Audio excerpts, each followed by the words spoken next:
Hey everybody, in this video I'll show you how to build your new Poseidon Redwood gravel bike from start to finish so you can hit the trails today. Now the bike has already been set up at the factory and only partially disassembled to fit inside the box, so you don't need to be an expert mechanic, and with a few basic tools you'll be riding in no time. And you'll need a pair of wire cutters or scissors, a set of metric Allen wrenches ranging from 2 to 6 millimeters, a 15mm spanner wrench or a pedal wrench, bike-specific grease, a bike pump with a press-to-valve head or a regular pump with a press-to-valve adapter, and optionally a bike workstand and a torque wrench with a Newton-meter scale.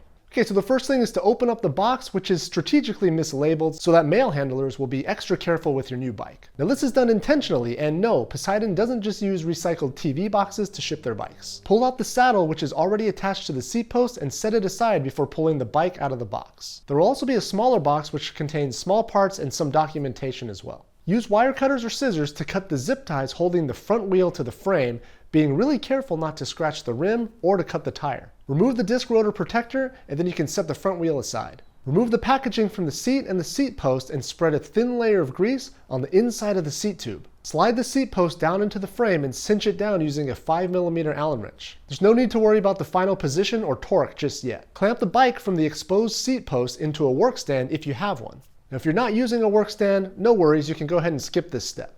Continue to remove packaging from the bike, again being extra careful not to scratch the frame or anything else when you cut the zip ties. Rotate the fork to the proper orientation with the stem facing forward and the brake caliper on the left-hand side of the bike if you were to be sitting on the bike in riding position. Remove the stem faceplate by taking off the 4mm Allen bolts. Each bolt has a washer on it, so be careful not to lose them. Orient the handlebars such that the brake and shift cables are out front of and below the handlebars with no awkward kinks or bends. There's only one proper orientation for the handlebars, but it may take a couple of tries until you find it. Reinstall the stem faceplate and cinch down the handlebars. Aim to put equal torque on each of the 4 bolts with an equal gap between the faceplate and the stem body above and below the handlebars. Roughly center the handlebar using the crosshair markings, but don't stress too much as we'll do a final adjustment and torque check later. At this point you can remove any remaining packaging on the handlebars. Next, open the small parts box and grab the front axle. Note that the axle has a removable threaded nut on one end. Lightly grease the interface and insert the nut into the right side of the fork dropout. Secure the nut into the fork dropout by tightening the 2mm grub screw in the bottom of the fork. No need to over tighten this screw, but try to ensure that it won't back out on its own. Lightly grease the axle threads and remove the plastic end cap cover on the front wheel hub. You should be able to see all the way through the front hub with nothing blocking the view. Slide the front wheel into the fork, making sure the disc rotor slides between the 2 brake pads, and then you can go ahead and slide the axle all the way through. Thread the axle into the axle nut by slotting the quick release lever into the notch on the axle knuckle, but don't tighten it all the way down. Thread the axle in, periodically checking the quick release lever by closing it and opening it. Tighten the axle until the quick release lever meets tension roughly when it's pointing straight outward. At this point, squeeze the lever up toward the fork leg to provide the proper amount of clamping force on the wheel hub. Next, unpackage the pedals, which can be found in the small parts box. Note that the pedals are left-right specific and they can't be switched. The right side or the drive side will have normal threads, while the non-drive side uses a reverse thread. Lightly grease the pedal threads and hand tighten into the cranks, making sure not to cross-thread them. Use a 15mm pedal wrench, a thin spanner, or an adjustable wrench to tighten the pedals. Now the pedals should be very tight, but no need to overdo it. 35 to 40 Nm is a typical torque spec, or roughly 30 pounds of force at a lever arm of 1 foot. Now a dedicated pedal wrench is nice because it's thin and can fit easily between the pedal and the crank, and they're usually pretty long, giving you plenty of leverage. Now if you don't have a pedal wrench, an adjustable wrench will do fine. Just be careful not to scratch the crank arms in the process. Alright, so moving on to shifting. The bike should be pretty well adjusted out of the box, but you may need to make some basic adjustments to dial in the shifting. The Microshift Advent X 10-speed system is a budget option, but when dialed in, it performs really well. There are 2 levers on the side of the shifter. The higher lever will shift you into a smaller rear cog, giving you higher top-end speed, but less ability to climb hills. The lower lever will shift you into a larger rear cog, giving you lower top-end speed, but a greater ability to climb steep hills.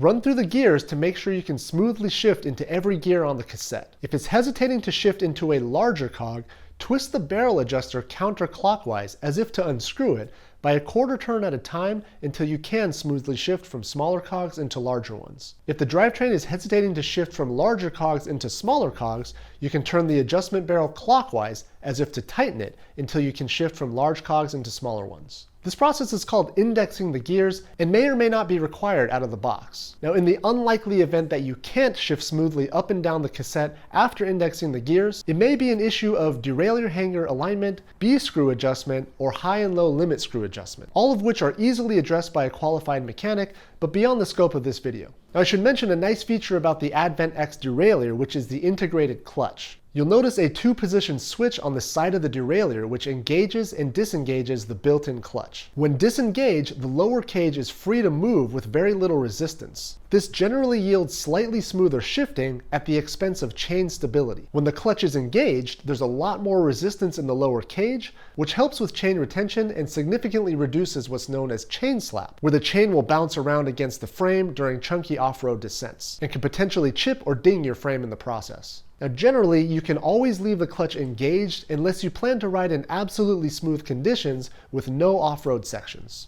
Now, for the brakes, there may be a little bit of setup required as well. The calipers have a dual-sided pad adjustment, which allows you to individually bring the pads closer to or further from the disc rotors using a 3mm Allen wrench. Now, if you hear the brake pads rubbing when you spin the wheel, it's very helpful to shine a light behind the rotor, which will reveal where the rubbing is occurring. You can then make fine adjustments to each individual brake pad until the disc rub is gone. Next, inflate your tires to your preferred pressure using a floor pump with a Presta-compatible head or a basic pump and a Presta valve adapter. Remove the valve cap and be sure to loosen the valve nut all the way. Don't worry, it can't come all the way off, so just loosen it until it stops turning. In general, tire pressure is very personal and it depends on the rider weight, riding style, and the terrain. Now, for these stock tires with inner tubes, I recommend a pressure somewhere between 20 and 35 psi. Now, you may be tempted to pump them up higher, but recent trends are all leaning towards lower pressures, improving comfort and grip at no expense to rolling efficiency. When you're finished, be sure to close the valve and reinstall the cap. Now, with the bike on the ground, we'll start to make some final adjustments. In my experience, the headsets on the Redwoods come a little bit tight from the factory, so it's a good idea to adjust them before you set off. To do this, loosen the two 4mm stem pinch bolts so that the handlebars can rotate freely with respect to the fork. Then loosen the top cap bolt with a 5mm Allen wrench until the handlebars can spin freely with little to no resistance. Then tighten it back down by another 1/8 of a turn or even a bit less, just to eliminate any play in the headset. If the handlebars don't spin freely, your headset is too tight and you'll wear the headset bearings prematurely. Make sure the handlebars are straight with respect to the front wheel and retighten the stem bolts. You want to make sure to alternate bolts until they're equally tight. You can then adjust the seat angle and the fore-aft position by loosening the 6mm Allen bolt underneath the saddle. You definitely want to make sure to torque the saddle bolt down tight. Next, adjust the saddle height by using the 5mm pinch bolt at the top of the seat tube on the frame. When sitting on the saddle, you should have a slight bend in the knee when your foot is at the bottom of the pedal stroke. Aim for about a 20 to 25 degree bend for starters. Now, if the saddle is too low, you'll lose out on pedaling efficiency, and if the saddle position is too high, it can lead to knee pain or other physical pain. You can adjust the position of your drifters via the 5mm Allen bolt buried under the rubber hoods. The single pinch bolt will allow you to rotate the shifters and move them vertically a few millimeters in either direction. Once you're happy with your bike's fit and feel, it's really good practice to torque all the bolts down to the proper specification using a dedicated torque wrench. Stem pinch bolts, handlebar pinch bolts, and seat post clamp should all get about 5 Nm of torque, while the shifters should get between 6 and 8 Nm. Use some isopropyl alcohol to clean off the brake rotors, and in general, try not to touch them or get any oily substances on them. Once your brake pads absorb any oil or grease, they're pretty much toast and will need to be replaced.